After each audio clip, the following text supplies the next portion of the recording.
Hi, I'm a high school student helping my family manage rental properties. Here are 4 free ways we advertise our apartment rentals into metro areas. First, Facebook Marketplace. You have to post from a personal account. Facebook doesn't allow rental listings from business pages anymore.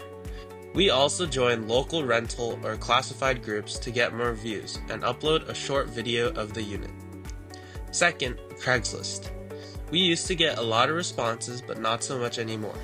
Also, if your pictures have text or are edited with graphics, they might get flagged or removed. Third, Zillow Rental Manager. When we post there, it also shows up on Trulia and HotPads.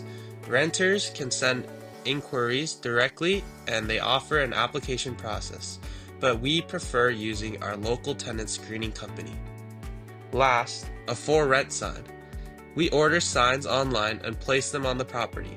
It's not technically free, but you can reuse them, and they work really well. If you know any better free advertising ideas, share them in the comments. Thanks for watching!